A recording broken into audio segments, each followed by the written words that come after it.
is Frederick Wakliaka, Frederick Cybersecurity, the AI Breach Report, weekly roundup, issues 13th and 15th of May, Wednesday and Friday last week.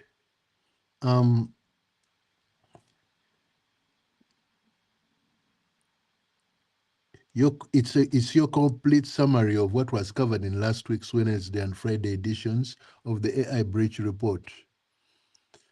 Those who follow me and read my publications know that I have one bi-weekly, the AI Breach Report on Fridays and Wednesdays. If you read those issues on LinkedIn, you already have the detail. This video brings both editions together in one place so you and your leadership team can hear the full picture, what happened, what it means for your business, and what the right defensive response looks like. Last week's two editions covered the most concentrated wave of high-impact incidents we have seen in a single week this year. A global pharmaceutical manufacturer was taken offline. A major educational technology platform paid a ransom that cannot be verified as resolved. Iran ran a state-sponsored false flag operation designed to look like ransomware but built for espionage. A credential theft framework is actively harvesting cloud and developer credentials at industrial scale, and the Q1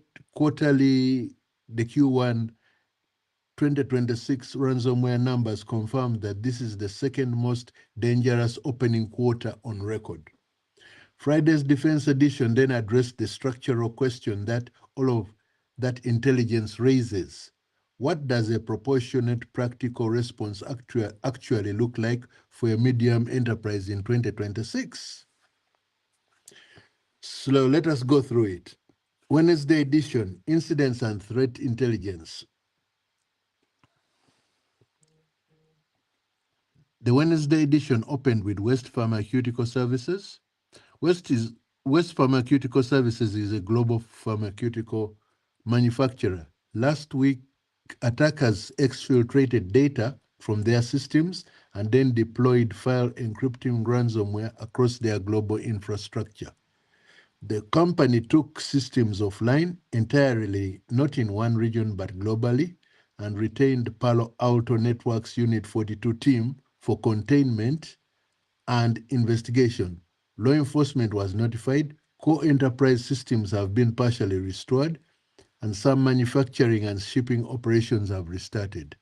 But a full restoration timeline has not been confirmed. The company's public statement included language about taking steps to mitigate the dissemination of exfiltrated data. In the language of incident response, that phrase carries a specific meaning.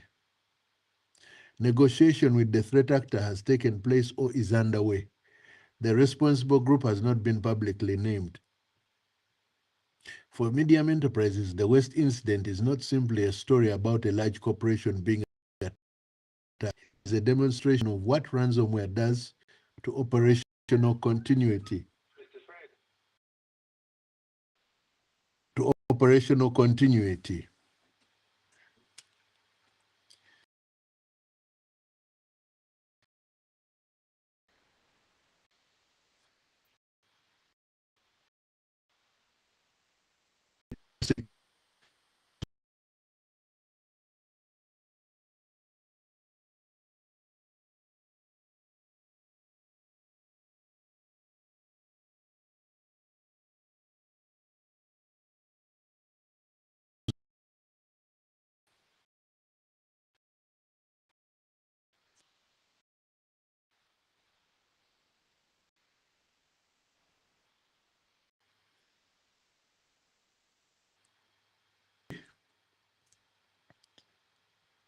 There was a brief disconnection. Okay, where was I?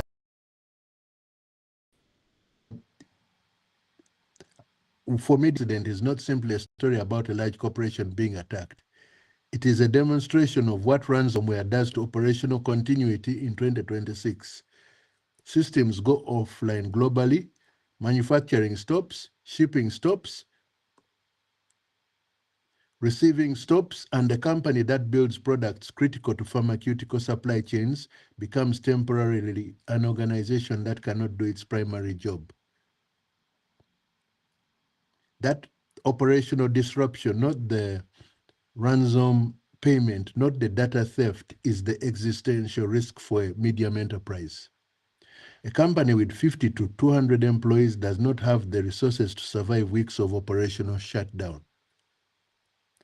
The second major incident in Wednesday's edition was the resolution of the Canvas crisis and why that resolution should concern every business leader more than the breach itself. In structure, the company behind Canvas confirmed it had reached an agreement with Shiny Hunters. The company stated that the 275 million stolen records had been destroyed. Canvas was brought back online. Three facts sit alongside that announcement. First, Shiny Hunters breached in structure 3 separate times in 8 months. The agreement resolves the May 2026 breach. It does not undo 2025 or the May 1st production run. Second, the language of an agreement strongly implies a payment was made. Instructure has not confirmed or denied this. Third, there is no technical mechanism in existence that allows a third party to verify that stolen data has been permanently destroyed. Criminal groups do not delete leverage. Data that has been exfiltrated has been copied, distributed across infrastructure, and archived. A promise to destroy is not the same thing as its destruction. The only conclusion a business leader should draw from this outcome is that organizations that demonstrate a willingness to pay confirm to the criminal community that they will pay again. The next Shiny Hunters campaign against Instructure, if it occurs, will open with a higher ransom demand, not a lower one. The Muddy Water story is the most strategically significant of the week. The third major incident in Wednesday's edition is the one that received the least mainstream attention, and it is the one that matters most for organizations in financial services, professional services, and healthcare. Iran state-sponsored group known as Muddy Water conducted a false flag operation last week. The campaign was designed to look like a ransomware attack. Files were encrypted. Ransom notes were displayed. The operational signature matched a non-criminal ransomware gang.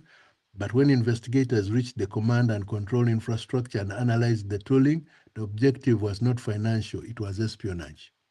The encryption was a distraction. The actual payload was designed to remain in place silently, harvesting intelligence after the apparent ransomware event had been investigated and closed. The business implication is significant and specific.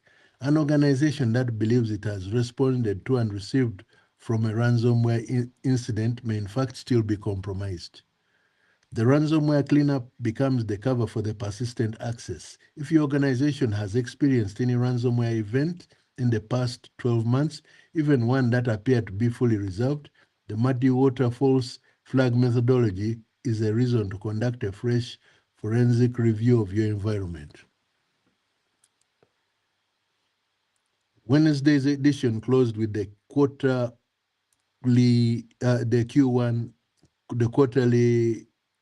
Q1 2026 ransomware data. 2,122 confirmed victims in the first quarter of 2026. That is the second highest Q1 total on record. The data reveals a structural shift in how the ransomware ecosystem operates. The number of active groups has decreased, but the remaining groups are larger, but better resourced and more capable. Power has concentrated. Shiny Hunters alone accounts for a disproportionate share of confirmed incidents. Fewer groups means fewer opportunities to monitor, attribute, and disrupt operations before they reach your sector. The AI dimension in Wednesday's edition threaded through every incident. Artificial intelligence is compressing attack timelines faster than most organizations are compressing their patch and response cycles. The window between a vulnerability being disclosed and an active attack is now measured in hours.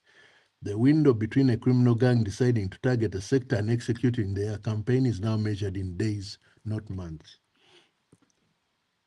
Friday edition, which is the defense strategy and practical response. Friday's edition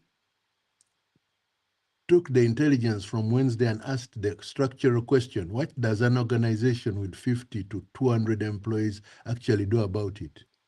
The answer, Friday's edition, built was grounded in three developments.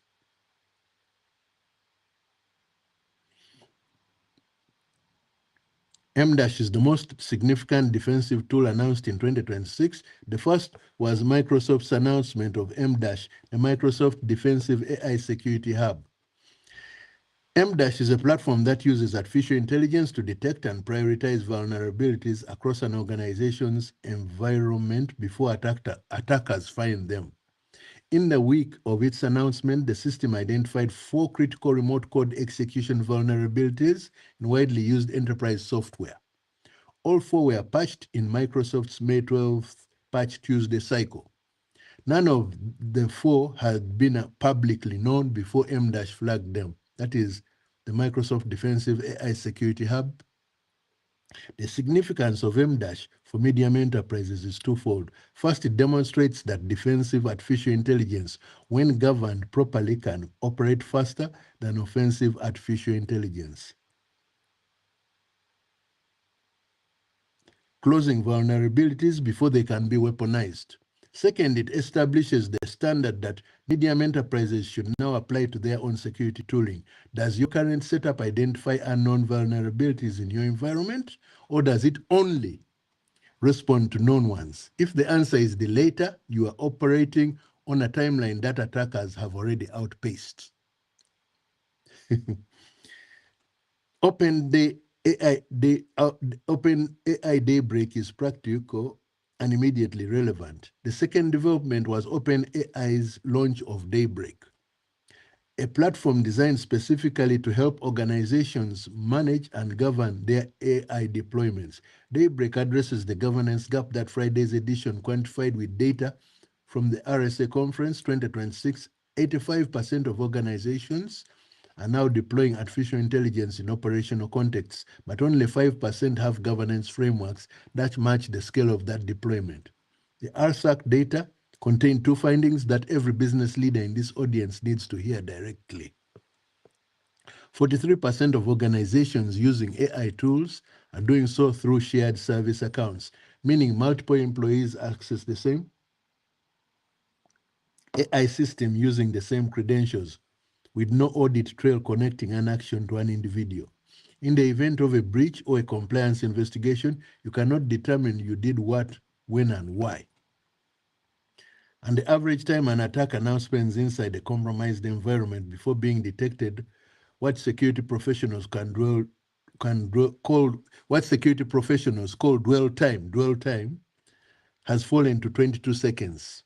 Not 22 days, not 22 hours, 22 seconds. That figure reflects automated attack chains that move from initial access to data exfiltration faster than a human analyst can open an alert dashboard. The governance response to both these findings is the same. Individual accounts for every user of every AI system with audit logging enabled and automated detection that operates at machine speed. The third area of Friday's edition covered was the OAuth access audit, OAuth access audit, the specific remediation that the April 2026 Vercel breach made mandatory for any organization using cloud-based AI tools. The Vercel breach covered in a previous edition was executed through a single OAuth permission granted to a third-party AI tool connected to an employee's Google Workspace account. That one permission gave the attacker access to internal Vercel environments. The stolen data was listed for sale at $2 million. OAuth permissions are the mechanism by which every AI tool your employees have ever connected to your cloud environment retains ongoing access to that environment.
Let's see, did it come out?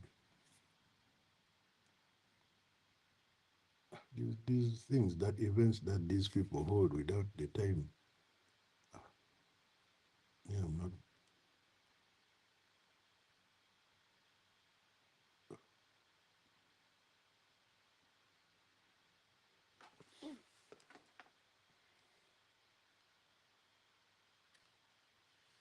Hmm. Let's see.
Another one become cover for the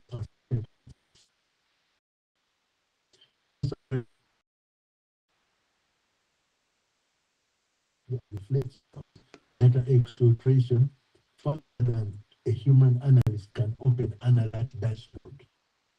The government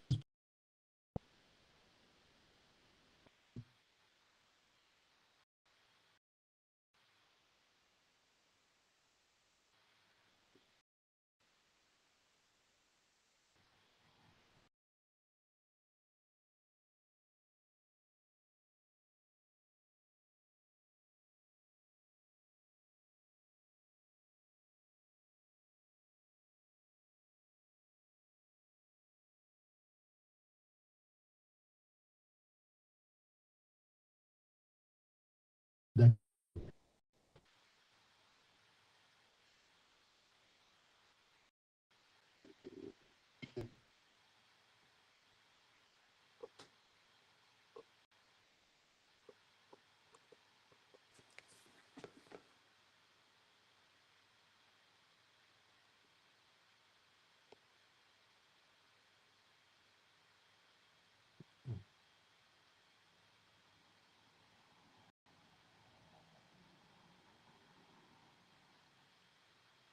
the time. Yeah,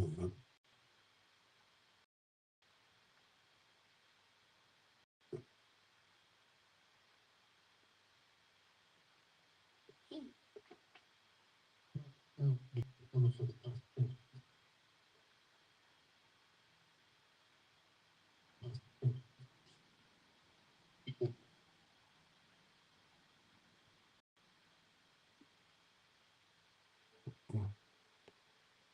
together in one place so you and your leadership team can hear the full picture, what happened, what it means for your business, and have the right defense response.